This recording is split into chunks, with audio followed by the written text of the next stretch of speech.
نہ حضرت ابراہیم کی امت میں گزرا، نہ حضرت یحییٰ کی امت میں گزرا، نہ حضرت زکریا کی امت میں گزرا، نہ حضرت موسیٰ، نہ حضرت عیسیٰ علیہ السلام کی امت میں گزرا۔ یہ شان ہے بغداد والے پیران پیر کی۔ اب آخری بات سن کر ہم گفتگو کی تکمیل کریں۔ نقیب اعظم ہندوستان عاشق غوث اعظم جلوہ بار ہیں۔ وضو کے لیے پانی آ جائے تو پھر تیمم کی ضرورت نہیں رہتی۔ میں ایک خاص بات کی طرف آپ کی توجہ کو لے چلوں۔ قرآن شریف میں سورہ نمل ہے۔ حضرت سیدنا سلیمان علیہ السلام کے ایک شاگرد ہیں، ان کے صحابی ہیں، جن کو کتاب کا بعض علم ہے، مکمل نہیں، جن کو حضرت سلیمان سے کتاب کا کچھ علم ہے، مکمل نہیں۔ جبکہ بلقیس نے یمن میں اپنی حکومت کو قائم کیا تھا، توجہ، جبکہ بلقیس نے یمن میں اپنی حکومت کو قائم کیا ہوا تھا، اس وقت کی سب سے بڑی سیولائزیشن اور سب سے بڑی تہذیب کا نام یمن تھا۔ اس وقت کا بہت بڑا ترقی یافتہ وہ ملک تھا، علاقہ تھا۔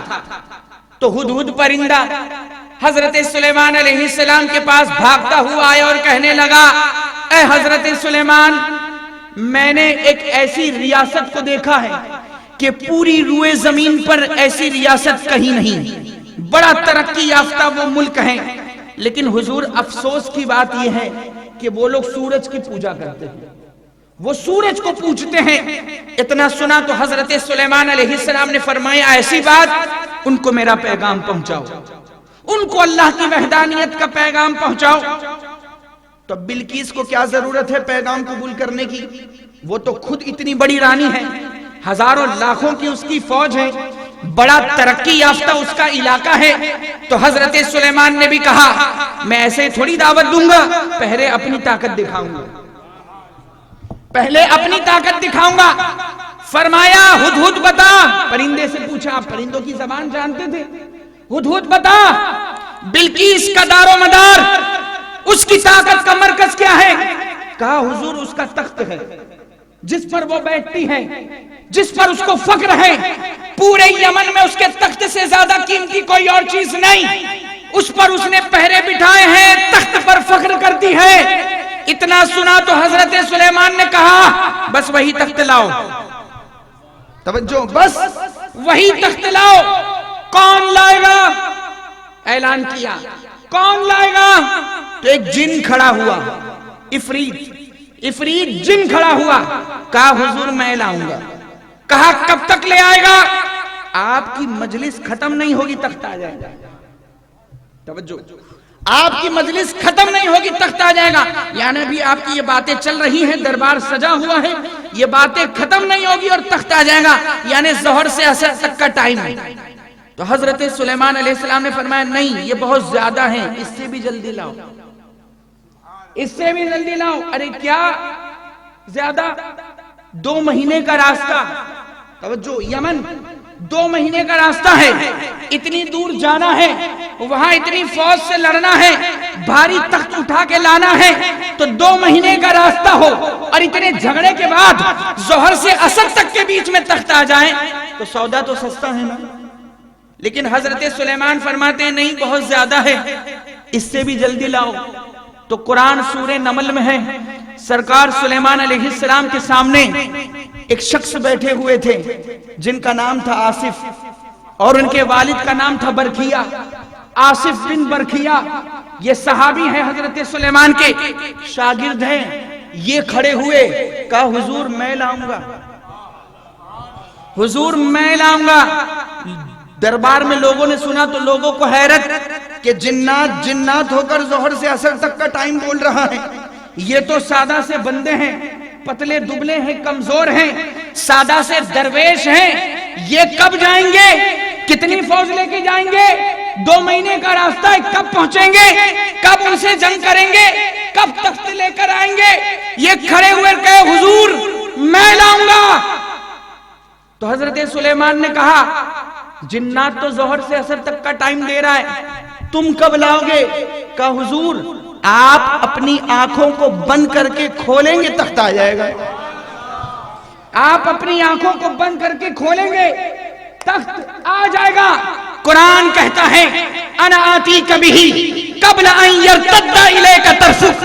اے میرے پیارے نبی، آپ اپنی آنکھوں کو جھپکیں گے. آنکھوں کو جھپکنے میں سیکنڈ سے بھی کم لگتا ہے. آپ اپنی آنکھوں کو جھپکیں گے. میں کمزور ہوں تو کیا ہوا، پتلا دبلا ہوں تو کیا ہوا، شاگرد آپ کا ہوں، صحابی آپ کا ہوں، چمکا آپ کے نام پر ہوں. یہ جنات کیا لائے گا؟ میں لاتا ہوں. کہا کب تک لائے گا؟ کہا انا آتی کبھی. قرآن میں ہے انا آتی کبھی، میں لاؤں گا. قبل، اس سے پہلے، ان یرتد الیک طرفک، پلک جھپکنے کے بعد نہیں، پلک جھپکنے سے بھی پہلے. بس آپ یہ بتا دیں کہ رکھنا کہاں ہے.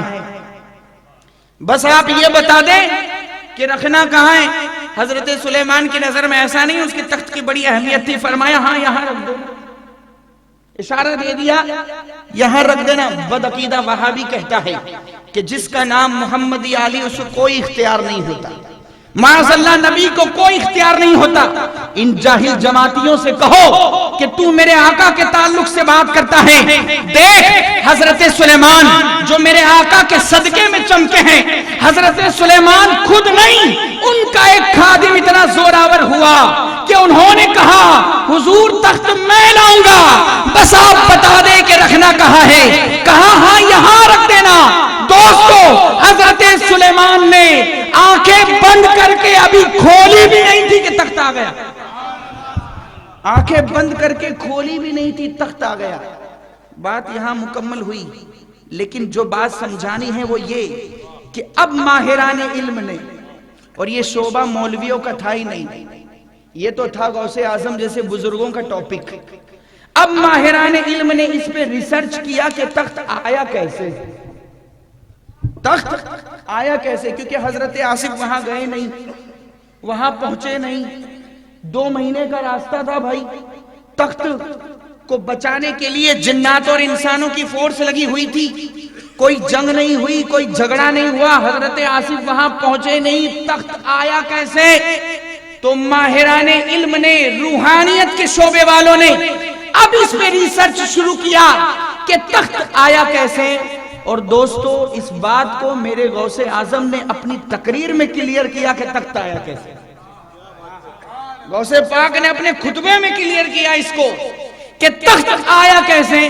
تو دیکھیں میرے غوث اعظم کی تقریروں کا مجموعہ، ان کے خطبات کا مجموعہ ہے. اس کتاب کا نام ہے فتح الغیب، جس میں غوث پاک کی 60 سے زیادہ تقریریں ہیں. 60 کے آس پاس خطبات ہیں.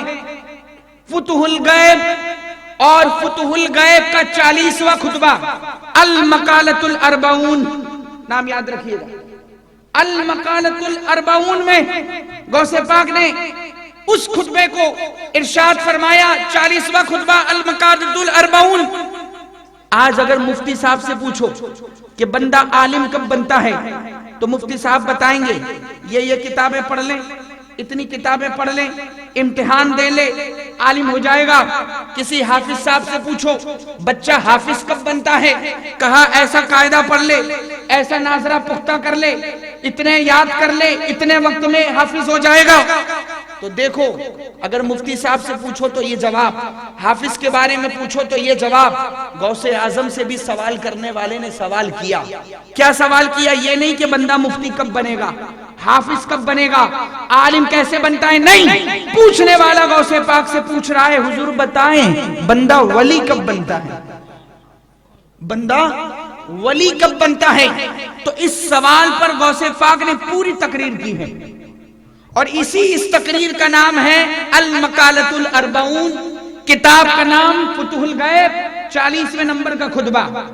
غوث پاک سے پوچھا جا رہا ہے حضور بتائیں بندہ ولی کب بنتا ہے. اس کتاب کے ترجمے کو، اس خطبے کے ترجمے کو میں سمجھا رہا ہوں. پوچھا گیا حضور بندہ ولی کیسے بنے گا. غوث پاک جواب دیتے ہیں امید بھی مت کرنا، توجہ، امید بھی مت کرنا، تما بھی مت کرنا ولی بننے کی، کبھی سوچنا بھی نہیں، کبھی قریب بھٹکنا بھی نہیں کہ تجھے جماعت اولیاء میں لے لیا جائے جب تک تو ان چیزوں کو نہ ختم کر لے. کبھی سوچنا بھی نہیں ولی بننے کی، کبھی تمنا بھی مت کرنا کہ تجھے جماعت روحانیین میں لے لیا جائے گا، اس وقت تک جب تک تو ان چیزوں کو ختم نہ کرے۔ حضور کون سی چیزیں؟ فرمایا جب تک حسد کو نہ چھوڑے، جب تک بغض کو نہ چھوڑے، جب تک جھوٹ کو نہ چھوڑے، جب تک بے شرمی نہ چھوڑے، جب تک بے حیائی نہ چھوڑے، جب تک بخیلی نہ چھوڑے، جب تک بزدلی نہ چھوڑے، جب تک خود نمائی نہ چھوڑے کہ لوگ مجھے اچھا کہیں، جب تک ان ساری باتوں کو نہ چھوڑے، اور جب تک تواضع اختیار نہ کریں، جب تک نرمی اختیار نہ کریں، جب تک حلم اختیار نہ کریں، جب تک بردباری اختیار نہ کریں، جب تک اخلاص اختیار نہ کریں، جب تک ایثار اختیار نہ کریں، جب تک نرمی اختیار نہ کریں، جب تک شجاعت اختیار نہ کریں، جب تک امانت اختیار نہ کریں، سن، جب تک تو ان سارے اخلاق حسنہ کو اختیار نہ کریں اور ان سارے اخلاق رذیلہ کو نہ چھوڑے، لا تطمع، سوچنا بھی مت ولی بننے کی، تمنا بھی مت کرنا ولی بننے کی کہ تجھے جماعت اولیاء میں لیا جائے گا، کیونکہ یہ حال کی بات ہے۔ پہلے حال کو صاف کرنا پڑے گا، پہلے حال کو صاف کرنا پڑے گا۔ تو کسی نے پوچھا حضور چھوڑ دیا تو؟ فرمایا جا پہلے چھوڑ کے آئے۔ کہا حضور بتائیں نا پہلے چھوڑ دیا تو؟ کہا چھوڑ دے گا تو پھر ولی بنا دیا جائے گا، پھر ولی بنا دیا جائے گا۔ تو پوچھنے والے نے غوث پاک سے پھر پوچھا حضور اچھا اس کو پتا کیسے چلے گا کہ وہ ولی بن چکا ہے؟ میں موضوع سے ہٹا نہیں ہوں، لا رہا ہوں آپ کو وہیں تخت کیسے آیا۔ کہا حضور اچھا اس کو پتا کیسے چلے گا کہ وہ ولی بن چکا ہے؟ علامت کیا ہوگی کہ اس کو ولایت مل چکی ہے۔ الحمدللہ غوث پاک سے ایک ایک بات پوچھی گئی اور مسئلہ کلیئر ہوا، اور یہ سوالوں کا جواب غوث پاک کے علاوہ دے بھی کون سکتا تھا؟ جس طرح فقہ کی بات مفتی صاحب کے علاوہ کوئی نہیں بتا سکتا، اسی انداز پر یہ ٹاپک پر باتیں پیران پیر کے علاوہ کوئی نہیں بتا سکتا۔ حضور نشانی کیا ہوگی، علامت کیا ہوگی کہ اس کو ولایت مل چکی ہے؟ اتنا سنا تو عرض کیا تو غوث پاک نے فرمایا سن، ولایت ملنے کی پہلی علامت تو یہ ہوگی وَتُكْمِنُوا عَلَى الْأَسْرَارِ وَالسِّرِّ، کہ تیرے آگے سے ظاہر کے پردے ہٹیں گے تو باطن کو دیکھے گا، تیرے آگے سے ظاہر کے پردے ہٹیں گے تو باطن کو دیکھے گا۔ خدا تجھے غیب کے خزانوں کا چوکیدار بنائے گا، خدا تجھے غیب کے خزانوں کا چوکیدار بنائے گا، تیرے سامنے لوگوں کے دلوں کو کھول دے گا۔ شرم آنی چاہیے ان لوگوں کو یہ بات کرنے سے پہلے جو کہتے ہیں معاذ اللہ نبی کو علم غیب نہیں۔ غوث پاک تو یہ فرماتے ہیں کہ ولی جو نبی کے ٹکڑوں پہ پلنے والا ہے، ابھی ولایت کی پہلی ہی منزل پر آتا ہے تو وہ غیب کو دیکھنے لگتا ہے، لوگوں کی پیشانیاں نہیں، لوگوں کے دلوں کو دیکھنے لگتا ہے۔ اللہ اس کو یہ مقام عطا فرماتا ہے۔ دوستو غوث پاک فرماتے ہیں وَتُكْمِنُوا عَلَى الْأَسْرَارِ وَالسِّرِّ، کہ پہلی نشانی تو یہ ہوگی کہ ظاہر کے پردے ہٹیں گے تو باطن کو دیکھے گا، غیب کو جاننے لگے گا۔ اور فرماتے ہیں سن، ولایت ملنے کی دوسری نشانی، دوسری علامت یہ ہوگی وَيُرَدُّ عَلَيْكَ التَّقْوِيمِ، وَيُرَدُّ عَلَيْكَ التَّقْوِيمِ، اللہ اس کے ہاتھ پر کن کی طاقت دے گا، اللہ اس کے ہاتھ پر کن کی طاقت دے گا۔ یہ تصرفات کی بات ہے۔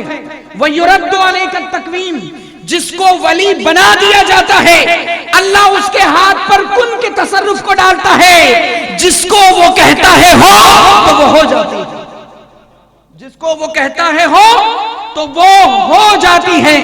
ذرا غور تو کرو، جو ولایت کے پہلے ہی زینے پر ہے، جو بالکل انیشیل سٹیج کا بندہ ہے، اللہ اس کو اتنا دیتا ہے، اتنا دیتا ہے کہ وہ غیب کو بھی دیکھ رہا ہے، کن کا تصرف بھی کر رہا ہے۔ جو ولایت کی پہلی ہی سیڑھی پر ہو اس کا اختیار اتنا ہے، تو خدا نے جس کو غوث اعظم بنایا ہے ان کے اختیار کا کون اندازہ لگا سکتا ہے؟ اب راز کھل گیا، وہ تخت آیا کیسے؟ اب راز کھلا، وہ تخت آیا کیسے؟ حضرت آصف بن برکھیا نے حضرت سلیمان سے کہا حضور تخت آ جائے گا، پلک جھپکنے سے پہلے آ جائے گا. بس آپ یہ بتا دے کہ رکھنا کہاں ہے. دوست جگہ متعین کی گئی اور تخت آ گیا. سوال یہ ہے کہ حضرت آصف وہاں اڑ کر گئے نہیں, وہاں پہنچے نہیں, کسی سے جنگ ہوئی نہیں, تو آیا کیسے؟ تو اس کا جواب یہ ہے کہ حضرت آصف نے اس وقت زبان سے صرف ایک جملہ کہا. حضرت آصف نے اس وقت زبان سے صرف ایک جملہ کہا. کیا کہا؟ کن العرش. کیا کہا؟ کن العرش. تخت ہو جا. تخت آ گیا. تخت ہو جا. تخت آ گیا. تو دیکھیں حضرت آصف بن برکھیاں حضرت سلیمان کے شاگرد ہیں, حضرت سلیمان کے صحابی ہیں, جن کو حضرت سلیمان سے کتاب کا کچھ علم ہے, کتاب کا کچھ علم ہے, بعض علم ہے. اور یہ علم سکھایا کس نے؟ حضرت سلیمان نے. یہ علم پڑھایا کس نے؟ حضرت سلیمان نے. دوستو, تو جس نے حضرت سلیمان سے پڑھا, جس نے حضرت سلیمان سے سیکھا, جو حضرت سلیمان کی صحبت میں بیٹھ کر ان کا صحابی ہوا, اس آصف بن برکھیا میں اتنا پاور ہے کہ تخت کو پل بھر میں لا کر رکھ دیا. یہ شان ہے حضرت سلیمان کے صحابی کی. تو جب حضرت سلیمان کے صحابی میں اتنی طاقت ہے, تو جو پیارے مصطفیٰ کے صحابہ ہیں, تو جو پیارے مصطفیٰ کے صحابہ ہیں, سوچو سوچو صدیق اکبر میں کیا طاقت ہوگی, فاروق اعظم میں کتنا پاور ہوگا, عثمان غنی کا کیا اختیار ہوگا. اور مولا علی نے ایسے ہی خیبر کا دروازہ اکھاڑ کے تھوڑی پھینکا. مولا علی نے ایسے ہی خیبر کا دروازہ اکھاڑ کے تھوڑی پھینکا. سنو, یہاں حضرت آصف, یہاں حضرت آصف حضرت سلیمان سے سیکھتے ہیں تو تخت پل بھر میں لا کے رکھ دیتے ہیں. وہاں صحابہ پیارے مصطفیٰ سے سیکھتے ہیں, منبر پہ بولتے ہیں نہاون تک آواز جاتی ہے, منبر پہ بولتے ہیں نہاون تک آواز جاتی ہے. اور آخری بات کر کے میں اپنی گفتگو کو ختم کروں, وہ یہ, آج ہم سب غوث پاک کی یاد منانے کے لیے جمع ہیں. کیا مقام ہے غوث پاک کا؟ حضرت شاہ ولی اللہ محدث دہلوی ہمات میں فرماتے ہیں, کہتے ہیں کہ امت میں راہ جذب کو کھولنے والے مولا علی. توجہ, امت میں راہ جذب کو کھولنے والے مولا علی.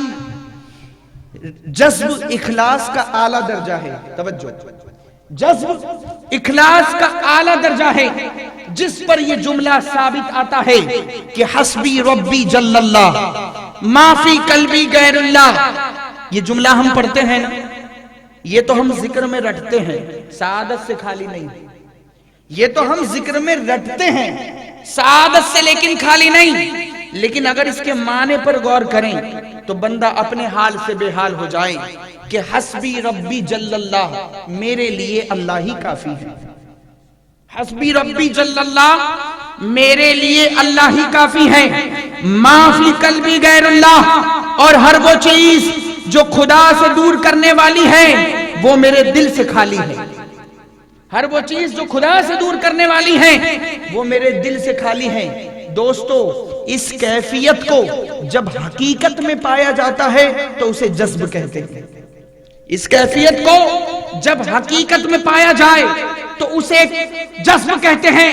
شاہ ولی اللہ محدث دہلوی نے لکھا اپنی کتاب میں کہ امت میں اس کیفیت کو ڈالنے والے مولا علی, امت میں راہ جذب کو کھولنے والے مولا علی. بڑی مشکل تعریف تھی یہ.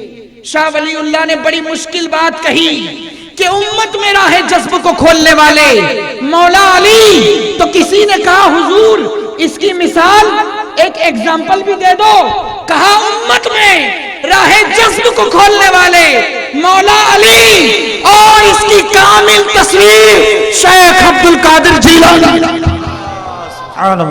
اس کی کامل تصویر ہے شیخ عبد القادر جیلانی. قادری ہی جیوں, قادری ہی مروں, روز محشر بھی میں قادری ہی اٹھوں. نظام قبر میں حشر میں ہر جگہ نسبت قادری سلامت رہے. جب تمہاری دعائیں قبول نہ ہو, جب تمہاری دعاؤں کے الفاظ صداقت سے خالی ہو, جب تمہارا کردار تمہاری دعا کا ساتھ نہ دے, تو آؤ میں تم کو رستہ بتا بتاتا ہوں کہ اپنی دعا کو گرانٹ کرانے کے لیے کیا کرو، اپنی دعا کے الفاظ کو معتبر بنانے کے لیے کیا کرو، اپنی دعا کو قبولیت کے مقام تک پہنچانے کے لیے کیا کرو۔ میں کیا، تم کیا، تاج الشریعہ کیا، محدث اعظم کیا، مفتی اعظم کیا، خود صدی کا مجدد اعظم بریلی کی چٹائی پر بیٹھ کر اپنی دعا رسول کے سامنے ڈائریکٹ نہیں کرتا، بلکہ اپنی دعا کے الفاظ کو معتبر بنانے کے لیے یوں آواز دیتا ہے کہ تیری سرکار میں لاتا ہے رضا اس کو شفیع جو میرا غوث ہے لاڈلا بیٹا تیرا۔ دوران تقریر کرنے میں مجھ سے کوئی غلطی ہو گئی ہو، یا کم علمی کی بنیاد پر کوئی بات غلط پیش ہو گئی ہو، یا نہ کہنے کا کوئی جملہ پیش ہو گیا ہو، تو میں آپ سب کے سامنے اس سے توبہ کرتا ہوں۔ استغفر اللہ ربی من کل ذنب واتوب الیہ، لا الہ الا اللہ محمد رسول اللہ صلی اللہ علیہ وسلم۔ نعرے تکبیر، نعرے رسالت، عظمت غوث اعظم، شان غوث اعظم، نعرے حیدری۔ دل بھی اسی کے پاس ہے، سانسیں بھی اسی کے پاس، دیکھا اسے تو رہ گئی آنکھیں اسی کے پاس۔